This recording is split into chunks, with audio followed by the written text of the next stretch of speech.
The Harvest Birds by Blanca Lopez de Mariscal.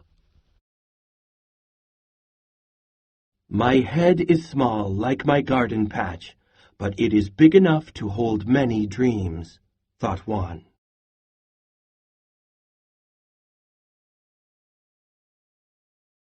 He needed seeds to plant, but didn't have money to buy them, so he went to the shop and asked for some.